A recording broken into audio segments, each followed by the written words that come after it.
ትሁትና አባባ የለፉት ልፋት ተሳካላቸው። በመጨረሻም እናትና ልጅ ተገናኙና በደስታ ተቃቅፈው መላቀስ ጀመሩ። ትሁቴ ደግሞ አቶ ገዛኸኝ የሚባል አቶ አረመኔና ከባድ ሰውዬ እሷ ላይ ችግርና አደጋ ለመፍጠር ቆርጦ ተነሳ። ትሁት አለምዬን ከዚህ ከቤት ያስጠፋሻት ወይንም እንድትወጣ ያደረግሻት አንቺ ነሽ እያለ ማሰቃየትና እንዲሁም ደግሞ ወደማትፈልገው ጉዳይ ውስጥ እያስገባት ይገኛል። ጀግናውና አንበሳው አባባ ደግሞ የኔ ልጅ በህይወትሽ ትልቅ ታሪክና ድንቅ ነው ያሰራሽው፣ ግን ምንም ቢሆን የሚፈጠረው ነገር አይታወቅምና እባክሽ ራስሽን ጠብቂ ብሎ የመጨረሻ ማስጠንቀቂያ ሰጣት። ትሁቴ እንግዲህ ወደ አባባ ቤት ይዛት እየሄደች ሳለ በጣም በሚገርም ሁኔታ አለም እየፈራችና መንገድ ላይ አቶ ገዛኸኝ ሲያገኛቸው ተደበቁና ትሁቴ እኔ እስካንቺ ጉድ አደረኩሽ፣ እድሜ ልኬን ከፈተናና ከስቃይ የማልወጣ ሰው ነኝ። ዛሬ ላይ ደግሞ አንቺ እኔን አተርፋለሁ ብለሽ ስትይ ይሄ ነቀርሳ ሰውዬ አገኘን፣ በቃ ይገለናል፣ አያስተርፈንም እያለች ስትላት አረ እባክሽ አለሜ ምንም ነገር አይፈጠርም፣ አንቺ ብቻ ተረጋጊ ብላ ትሁቴ ቃል በገባችላት መሰረት ከዛ ከቤት ካወጣች በኋላ ከአባባ ጋር ስታገናኛት በጣም ፈራችና ስሚ እውነቱን ስነግርሽ አባዬ በጣም የዋህና መልካም ሰው ነው። ስለዚህ እዚህ እሱ ጋር ሁነሽ አርፈሽ ተቀመጭና እያንዳንዱ ያለውን ነገሮች አጣርተንና እንዲሁም ደግሞ በደስታ ካሁን በኋላ አለሜ የምትኖሪበትን ጊዜ እናመቻች። እባክሽ እኔንም እንድትረጅኝ እፈልጋለሁ። ገዜ ማለት በጣም አስቸጋሪና አደገኛ ሰው ነው።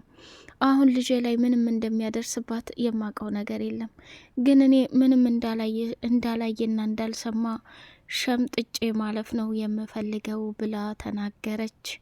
ሰላም ሰላም ሰላም! ውድ የተከበራችሁ የተወደዳችሁ የደሴው አርግብ ቤተሰቦች እጅግ በጣም ተወዳጁና በጉጉ ስንጠብቀው የነበረው የትሁት ድራማ እንደቀጠለ ይገኛል። ቻናሉን ላይክ፣ ሰብስክራይብ አድርጉ። እንግዲህ አባባ እና ትሁቴ ከብዙ ልፋት በኋላ አለሜንና ናቲን አገናኝተውታል። ናቲም ደግሞ በሰራው ስራ እጅግ በጣም አፈረና ትሁቴ በጣም ይቅርበኝ፣ እኔ አንቺን ያን ሁላ ነገር መናገርም ማስቀየምም የለብኝም ነበር፣ ምክንያቱም ከቤቲ ጋር እያደረግኩት ያለው ነገር ልክ አልነበርም። አሁን ላይ ግን ከልብሽ ይቅር እንድትይኝ እፈልጋለሁኝ ብሎ አላት። አይ ጅብ ተሄደ ውሻ ጮኸ። ናቲ እኔ ለእናትህ መልካምና ጥሩ ነገር የማደርገው ከፈጣሪ ጥሩ ነገር ፈልጌ እንጂ አንተን ለማስደሰት ወይንም ካንተ ፍቅርና ፎንቃ አለባት ብለህ በዚህ እንድታስረኝም ሆነ ምንም እንድታደርገልኝ አልፈልግም ብላ እውነታውን ነገረችው። አረ ተረጋጊ፣ የተፈጠረውን ነገር በእንደዚህ አይነት አይደለም መፍታት ያለብን። ከቤቲ ጋር ያደረኩት ነገር ደግሞ ጥሩ ባይሆንም ለእናቴ ያደረኩት ትልቅ መስዋዕትነት ነው ሲላት፣ እሷም ደግሞ ናቲ እውነቱን ለመናገር ለእናቴ የከፈልከው አንድ መስዋዕትነት የለም፣ ይሄ በጣም ብልግና ነው። እኔ ደግሞ እዛም እዚህም የሚል ሰው በፍጹም አይመቸኝም። አቶ ገዛኸኝና አንተ አብራችሁ ቤቲ አብራችሁ መተኛታችሁን እሱ አውቋል ብልህሳ፣ ከዛስ የሚፈጠረውን ነገር እንዴት ነው የምታልፈው? ይህን አስብበት። ከኔ ጋር እንትን ከማለት በፊት መጀመሪያ ይሄ ነገር እንዴት ነው ጥሩ ነው የሚለውን ማሰብ አለብህ። በጣም ተሳስተሃል፣ ከባድና ያልተጠበቀ ቅሌት ነው ብላ አለችው። እሱም በጣም አዘነና አንድ እድል ስጭኝ ለአንድ ጊዜ ብቻ እባክሽ እያለ ለመናት። እሷም ደግሞ አይ ካሁን በኋላ እንዲህ አይነት ነገር የለም፣ እኔ ካንተ ጋር የምከራከርበትም የምፋጠጥበትም አቅሙም በፍጹም የለኝም። እድሜ ልክህን ወደ ኋላ፣ እድሜ ልክህን ወደ ታች፣ በጣም የምታሳዝንና አሳፋሪ ፍጥረት ነህ እያለች እውነቱን ነግረዋለች ማለት ነው። ናቲም በሰራው ስራ እጅግ በጣም ተሸማቆና እያፈረ እንዲሁም ደግሞ ይሄ ነገር እኮ ልክ መሆን የለበትም፣ እሷ ልክ ናት፣ ቢያንስ እኔ ልረዳት ይገባ ነበር፣ እንዴት አሰብኩት፣ ይህን ነገር ከማድረጌ በፊት እቅድ ያስፈልገኝ ነበር እያለ ተናገረ ማለት ነው። ገዜ እንግዲህ በሚገርመው ነገር ቤቲ ሸምጥጣ እንደከዳቸውና ቤቲ እጅግ በጣም በሚገርም ሁኔታ አሳልፋ ለናቲ ስትል እሱን እንደከዳቸው ይታያል ማለት ነው። ናቲ ደግሞ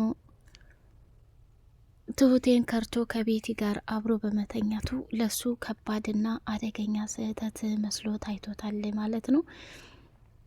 ትሁቴ እንግዲህ እጅጉን በጣም ትልቁን ዋጋና መስዋዕትነት ነው የከፈለችው። እስካሁን ድረስ የሳካልኛል ብላ ስትጠብቀው የነበረው ትልቁ መንገድ ዛሬ ተሳክቶላት ስታይ ደስተኛ ሆናለች። አለሜን ከዛ ቦታ ነጻ አውጥታ እንዲሁም ደግሞ እድሜ ልኳን በደስታ ማስቀመጧ ትልቅ ጸጋ ነው የፈጠረላት ማለት ነው። አባባ አሁን በሚገርም ሁኔታ ገዜን በዛም ብሎ ለፍርድ እንደሚያቀርበው ግልጽ ነው። ምክንያቱም ገዜ እጅግ በጣም በሚገርምና በሚደንቅ ሁኔታ በተደጋጋሚ አባባን እየተፈታተነው ነበር። አባባ ደግሞ ለትሁቴ ሲል ብዙ ዋጋና መስዋዕትነትን እየከፈለ ይገኛል። ትሁቴም ደግሞ ሁሉን ነገሯን ለአባባ አማክረውና አባባን ጠይቀው አንድ ቀንም እምቢ ብሏትም አያውቅም። ቤቲ ደግሞ እየተፈጠረ ባለው ነገር በጣም ተናዳና ተቃጥላ ለአቶ ገዙ ደውላ ችግር እንደተፈጠረ ስትነግረው በጭራሽ ቦታ የለውም፣ ቦታ አይሰጣትም ሲጀመር ለሷ። ከዛ ደነገጠና ስራውን እየሰራ ስሚ፣ ካልተሰራ እኮ ገንዘብ ሊገኝ አይችልም። ቤቲ የተፈጠረውንና የሆንሽውን ነገር ብትናገሪ ደስ ይለኛል። የማትናገሪ ከሆነ ደግሞ የራስሽ ጉዳይ ብሎ አላት። ከዛ ደነገጠችና እንዴ ቆይ አንተ እውነት የኔ ባል ነህ እንዴ? ምንስ ቢፈጠር ምንስ፣ እንዴት እንደዚህ ታደርገኛለህ? እንዴት እንደዚህ ልትሰራ ትችላለህ? እኔ እኮ አንተን በጣም ነው ከራሴ በላይ ህይወቴ ትዳሬ ብዬ እየኖርኩ፣ ግን ሚስቴ ምንም ሆነችብኝ ብለህ አስበህ አታውቅም። ይሄ ከባድ ስህተት ነው ገዜ። እኔ እኮ የምፈልገው ገንዘብ ብቻ አይደለም። እስኪ ተመልከተኝ። ምኑን ልመልከትሽ? እኔ እኮ ስራ እየሰራሁኝ ነው አላት። ከስራ በላይ እኔ የሆንኩት ነገር አያሳስብም? እሺ ፊትሽ ምን ሆነሽ ነው ብሎ ሲጠይቃት በደስታ ፈገግ አለችና ፊቴንማ የሆንኩት ግድግዳ መቶኝ ነው ብላለችው። አይደል ግድግዳ መቶሽ ነው? ታዲያ ከግድግዳውም ጋር ሌላ ችግር ተፈጠረ ማለት ነው። እሱን አብራችሁ ብትፈቱት አይሻልም ብሎ ሲላት ደነገጠችና ጭራሽ እንደዚህ ብለህ ነው አይደል የምታናግረኝ? በጣም ታሳዝናለህ፣ ታሳፍራለህ። እድሜ ልኬን ዋጋና መስዋዕትነት እኮ እየከፈልኩ ያለሁት ከኔ ጋር አብረን ትዳራችንን አሳምረን እንኖራለን ብዬ ነበር። አንተ ግን በጭራሻ ነገር አይሰማህም ብላ አለችው ማለት ነው። ቤቲ እጅግ በጣም መጨረሻ ላይ በሚያሳዝን ሁኔታ በከንቱ ባዶ መቅረቷ አላስተዋለችውም። ናቲም ደግሞ ለእናቱ ነው እንጂ ዋጋ እየከፈለ ያለው በፍጹም እሷን አፍቅሯት ወይንም ወዷት እንዳልሆነ ግልጽ ነው። እሷም ታዲያ ይሄን ነገር ስታስበው ወይኔ ጉዴ፣ እድሜ ልኬን በቃ ከዚህ ከማይመጥነኝ እኩያቴ ካልሆነ ጀዝባ ሰውዬ ስቃጠል መኖር አለብኝ እያለች ራሷን በጥያቄ ውስጥ አስገብታለች ማለት ነው። አቶ ገዜም ትሁቴን እያስፈራራት ይገኛል። ተዝ ቤት አንድ ነገር ቢፈጠር ተጠያቂቱ አንቺ ነሽ፣ ወየውልሽ እያላት ነው ማለት ነው። መጨረሻ ላይ ወደ ዶክተሮቹ ጋር ደወሎና በሚገርም ሁኔታ ዶክተሮቹን ምን ቢላቸው ጥሩ ነው፣ ዛሬ ለአንዴና ለመጨረሻ ጊዜ እንድታሰናብቱልኝ እፈልጋለሁ ብሎ ደመደመ። እሱ ምንድነው ዶክተሮቹ መተው አለሜን በአንድ መርፌ ጠቅ አድርገው እንዲደፉለት ነው የፈለገው ማለት ነው። ከዛ እሱም ደግሞ ይሄ ነገርማ በጭራሽ መሆን የለበትም ብላ ቤቲ የሰው ነፍስና የሰው ሕይወት ማጥፋት እንዴት እንደቀላል ታየህ እያለች እየተፋጠጠች ነበረ። እንግዲህ አለሜም ከዛ ቦታ ላይ ለአንዴና ለመጨረሻ ጊዜ ስንብት ቤቲ አድርጋላት ስትወጣ እባካችሁ እንዳትገሉኝ፣ እኔ ምንም ነገር አልፈልግም፣ እኔም ብቻ ተውኝ እያለች ስትማጸናት፣ አይ ምንም ማድረግ አልችልም፣ በአሁኑ እንኳን ላግዝሽ፣ መስዋዕትነት ልከፍልልሽ ተዘጋጅቼ ነበር። የሚያሳዝነው ነገር ግን ጊዜ ወስኖ ጨርሷል። በጣም አዝናለሁ። እስከ ዛሬ እኔ እኮ አንቺ ምንም ችግር የለሽ፣ ምንም እኮ ያደረግሽ ነገር የለም። ይህን ያክልም ክፋት እና ተንኮል አንቺ ላይ ማድረግ አልፈልግም ነበር አለሜ። ወደድሽም ጠላሽም ግን ይሄን ክፋትና መጥፎነት እንዳደርግብሽ እንኳ ጊዜ የፈለግኩት እያየሁኝ ዝም ያልኩት ባይገርምሽ አንቺን ነጻ ለማውጣት ብዙ ደክሜ ነበር። አሁን ላይ ግን በጭራሽ የሚገባሽና የምትረጂ ሴት አይደለሽም። ስለዚህ አይኔ እያየ ልትሞች ነው ብላ ስትላት፣ ትሁቴ እንግዲህ ቆይታዋን ከአባባና ከናቲ ጋር አድርጋ ወደ ቤት ስትመለስ፣ እኔ ምለው እኔና አንቺ ከቤት አብረን የወጣ ነው መሄድም እንዳልፈለግሽ ነግረሽኛል። ከናቲ ጋር መቼ ተቀጣጥራችሁ ነው የተገናኛችሁት? ቁመሽ ስታወሪ አይችሽ ነበር ትሁት። እኔ በተደጋጋሚ ነግሬሻለሁ እንድትፈታተኝና እንድትከታተይኝ አልፈልግም ነበር፣ ግን አስገድደሽ ወደ ሌላ ቦታ እያስገባሽኝ መሆኑን ተረድተሻል አለቻት።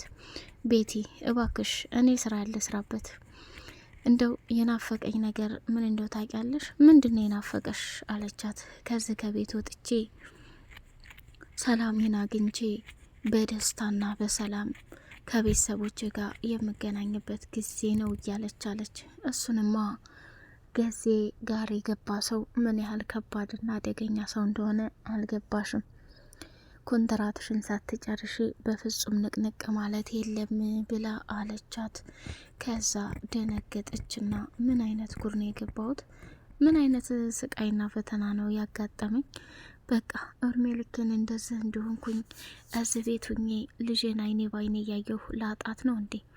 ፈጣሪ አንተ አለሜን ከዚህ ከቤት አውጥቼ ነጻ እንዳደረግኳት የረዳኸኝ፣ ለልጄም ደግሞ አንተ ሁናት እያለች እንትናለች። አባባ እጅግ በጣም በሚገርም ሁኔታ ከአለሜ ጋር ደስ የሚል ጊዜ እያሳለፉ ይገኛሉ። አለሜና አባባ ከጊዜ በኋላ እንዴት እንደሚጣመሩና አንድ ላይ እንደሚሆኑ ግልጽ ነው። ምክንያቱም አለሜ መቼም ተገዙ ጋር ተመልሳ እንትን አትልም። ገንዘቧን፣ ሀብቷን፣ ንብረቷን እንዴት ማስመለስ እንዳለባት አባባ ይረዳታል። ከልጇ ናቲ ጋር ትገናኛለች። ትሁቴና ናቲ ይጣመራሉ። አባባና አለሜም ይጣመራሉ። እንዲሁም ደግሞ በሚያሳዝንና በሚገርም ሁኔታ ገዜና እቺ ቤቲ ደግሞ የእጃቸውን ማግኘት አለባቸው። አለሜ እዛ ክፍል ላይ አጉረው የሰሯት ስራ ከባድ እንደሆነ ግልጽ ነው። ቲም እናቴን ያደረጋችኋትን እያንዳንዱ ሂሳብ ታወራርዳላችሁ ብሏል። በቀጣይ ፓርት እስከምንገናኝ ሰላም አለይኩም ወራህመቱላሂ ወበረካቱ።